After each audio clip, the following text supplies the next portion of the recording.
नमस्कार दोस्तों। तो आज हम आए हैं एक बार फिर आपके सामने लेकर अपना नया वीडियो। और आज के वीडियो में हम आपको बता रहे हैं क्यों यमुना एक्सप्रेसवे एक बेस्ट डेस्टिनेशन है इन्वेस्टमेंट करने के लिए। तो हम शुरू करते हैं।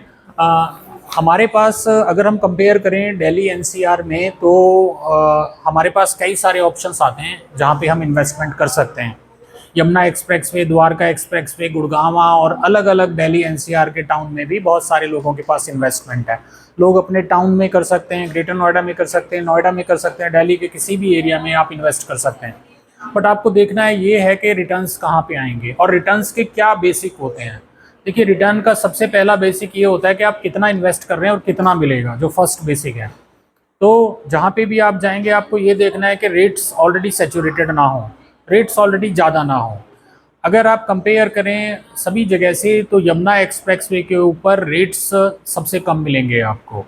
लगभग 300 स्क्वायर मीटर का जो प्लॉट है आपको 60,000 पर स्क्वायर मीटर में मिलेगा। दूसरा, आपको ये भी देखना है कि मोस्ट ऑफ द प्लेसेस जो मेजरमेंट यूनिट है वो स्क्वायर यार्ड है, और यहाँ पे जो यूनिट होती है नोएडा, ग्रेटर नोएडा यमुना एक्सप्रेसवे में, ये स्क्वायर मीटर में होती है। तो बेनिफिट क्या है, जब आप 100 स्क्वायर मीटर का प्लॉट लेते हैं तो 120 गज आपको मिलता है, तो यूनिट्स आपको एक्स्ट्रा मिलती हैं, तो साइज आपका बड़ा मिलता है। और इसके अलावा आप ये देखते हैं कि मेजर प्रोजेक्ट्स कहाँ पे है, क्योंकि इन्वेस्टमेंट जो ड्राइव होती है वो मेजर प्रोजेक्ट से होती है। लाइक सोनीपत में मारुति की वजह से काफ़ी एप्रिसिएशन हुआ, गुड़गांव में एप्रिसिएशन हुआ मारुति की वजह से 80s में 90s में। और जो यमुना एक्सप्रेसवे है यहाँ पर बहुत सारे मेजर प्रोजेक्ट्स हैं। दूसरा, आपको ये भी देखना है क्या मेजर प्रोजेक्ट्स में काम चल रहा है, क्या कंप्लीट होने वाले हैं, और क्या वो फ्यूचर में उनका एग्जीक्यूशन कैसा है। ये भी बहुत बड़ा फैक्टर है जब आप इन्वेस्ट करने के लिए चलते हैं। और इसके साथ ही जो एक और इम्पॉर्टेंट पॉइंट आप जो देखते हैं वो ये है कि कनेक्टिविटी कैसी है एरिया की। अगर आप यमुना एक्सप्रेसवे आज की डेट में देखें तो यमुना एक्सप्रेसवे को एक सेंटर बनाया जा रहा है, कनॉट प्लेस की तरह, जैसे सभी डायरेक्शंस में सड़कें आती हैं और कनॉट प्लेस में जाके मिल जाती हैं। सिमिलरली यमुना एक्सप्रेसवे ऑलरेडी जो आगरा और ग्रेटर नोएडा, नोएडा जो एक्सप्रेसवे है उसके बीच में बिल्कुल सेंटर में पड़ता है। साथ ही इसको सेंटर में बनाने के लिए दिल्ली मुंबई एक्सप्रेसवे से कनेक्ट किया जा रहा है, जहाँ पे हरियाणा राजस्थान से ऑलरेडी कनेक्टेड हो गया। जो पूरा रास्ता बन चुका है, सिर्फ उसकी ओपनिंग बाकी है, बीच में फिनिशिंग का काम चल रहा है। दिल्ली मुंबई से फरीदाबाद होते हुए ऑलरेडी ये यमुना एक्सप्रेसवे का जेवर इंटरनेशनल एयरपोर्ट बन जाएगा। साथ में ही अथॉरिटी जो नोएडा एयरपोर्ट है और यमुना एक्सप्रेसवे रीजन है, इसको कनेक्ट करने के लिए कई दिशाओं से काम कर रही है। एक हमारा नया एक्सप्रेसवे जो कालिंदी कुंज से और सीधा यमुना एक्सप्रेसवे को नोएडा एक्सप्रेसवे के पैरेलल जो नया एक्सप्रेसवे बन रहा है, पैरेलल एक्सप्रेसवे बन रहा है, उस पर काम चल रहा है।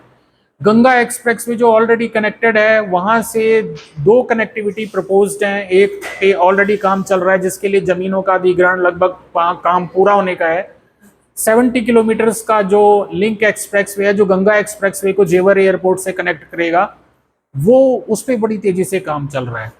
ईस्टर्न पेरिफेरल एक्सप्रेसवे से आप दिल्ली हरियाणा, दिल्ली एनसीआर को कनेक्ट कर सकते हैं, उसका लगभग 80-90% काम पूरा हो चुका। उसका अक्टूबर में, कमिंग अक्टूबर में उसका यहाँ पे उद्घाटन होने वाला है, जिसमें आपका यमुना एक्सप्रेसवे पूरा ईस्टर्न पेरिफेरल एक्सप्रेसवे से कनेक्ट हो जाएगा। और ये एक बहुत अच्छी कनेक्टिविटी देगा गुड़गांव के लोगों को, बहुत अच्छी कनेक्टिविटी देगा मेरठ और गाजियाबाद के लोगों को, रामपुर बरेली से आने वाले लोगों को भी ये बहुत अच्छी कनेक्टिविटी देगा NH24 के ऊपर से। मेरठ एक्सप्रेसवे से सीधा आप ईस्टर्न पेरिफेरल से जेवर एयरपोर्ट पहुंच सकते हैं। इसके अलावा लोगों की कन्वीनियंस के लिए मेट्रो, जो एयरपोर्ट मेट्रो है उसका प्लान है। RRTS नमो भारत के टोटल 4 रूट हैं दिल्ली एनसीआर में। आपको पता होगा दिल्ली मेरठ जो ऑलरेडी ऑपरेशनल है, उसके बाद पानीपत करनाल का 2nd रूट है, 3rd रूट आपका अलवर का है, दिल्ली अलवर का है, और जो 4था रूट जो नमो भारत एक्सप्रेसवे का है वो गाजियाबाद से जेवर एयरपोर्ट का अप्रूव्ड जो रूट्स हैं, जिनके स्टेशंस के ऊपर बात चल रही है, कितने स्टेशंस होने चाहिए, उनका फाइनलाइजेशन चल रहा है। और ये सारी ही चीज़ें फॉर्म है, मीडिया में है, मीटिंग्स में डिस्कस होती हैं। कनेक्टिविटी, अब मैं बात करता हूँ आपकी प्रोजेक्ट्स की। कितने ही प्रोजेक्ट्स मैं आपको बताऊंगा यहाँ पे, लेकिन हाई लेवल पे बड़े बड़े जो प्रोजेक्ट्स हैं केवल मैं उनकी बात करूंगा, छोटे छोटे तो बहुत सारे प्रोजेक्ट्स हैं। लगभग 4 से 5 हजार, शायद उससे भी ज़्यादा इंडस्ट्रियल जो यूनिट्स हैं उनका अलॉटमेंट 2013 से यमुना अथॉरिटी ने किया है। और लगभग कई यूनिट्स के अंदर यहाँ पे कंप्लीशन का और उनको आगे फर्दर उनकी कंस्ट्रक्शन का, ऑपरेशनल का, फंक्शनल का काम चल रहा है। यहाँ पे ऑलरेडी बहुत सारी यूनिट्स हैं जिनमें काम चल रहा है, काफ़ी सारी यूनिट्स यहाँ पे ऑपरेशनल हो गई हैं।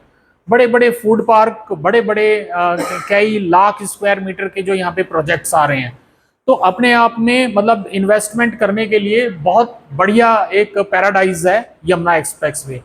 जो प्रोजेक्ट्स हैं, प्रोजेक्ट्स की लिस्ट में एक छोटी सी लिस्ट आपको बता देता हूँ कि नोएडा एयरपोर्ट के साथ ही यहाँ पे maintenance and repair overall unit MRO, जो एयरक्राफ्ट की मेंटेनेंस होगी उसको यहाँ पे हैदराबाद के बाद यहाँ पे नोएडा में आपका सेंटर बनेगा। फिल्म सिटी, सिर्फ फिल्म सिटी का जो टेंडर वगैरह है ये सब चीज़ें हो गई हैं, सिर्फ शिलान्यास का देर है, तो वो आने वाले 1-2 महीने के अंदर कभी भी वो आपको न्यूज़ मिल सकती है और फिल्म सिटी के ऊपर काम स्टार्ट हो सकता है सेक्टर 21 में। और मेडिकल डिवाइस पार्क सेक्टर 28 के अंदर, डेटा सेंटर सेक्टर 28 के अंदर, ये सारे जो हैं मतलब कई सौ एकड़ के आपके लैंड बैंक हैं जिनके ऊपर प्रपोज डेवलपमेंट भी चल रहा है, सड़कें बन गई हैं और अलॉटमेंट हो चुकी हैं और जो यहाँ पे यूनिट्स वगैरह इस्टेब्लिश हो रही हैं उनकी प्लानिंग चल रही है।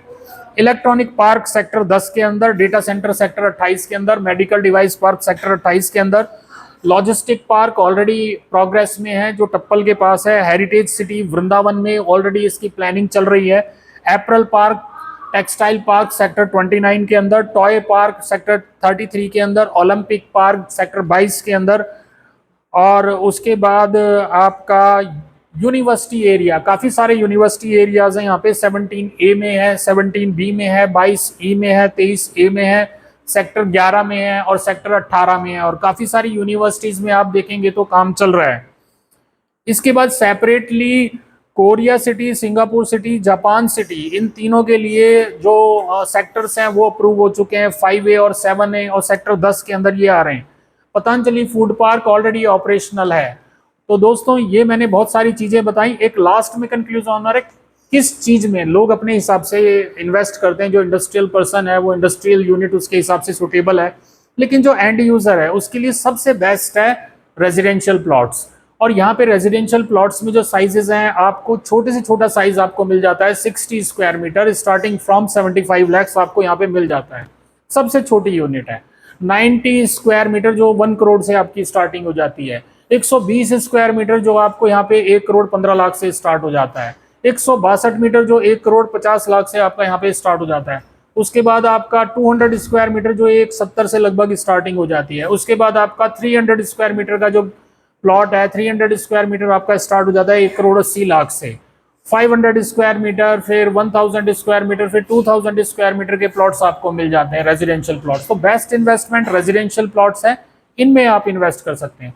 तो दोस्तों बताइएगा कि कैसा लगा ये वीडियो, और फीडबैक में आप अपने कमेंट्स छोड़ सकते हैं। हम सभी कमेंट्स का जो रेलेवेंट कमेंट्स हैं उनका आंसर करते हैं। तो आज के लिए बस इतना ही। नमस्कार, बहुत बहुत धन्यवाद।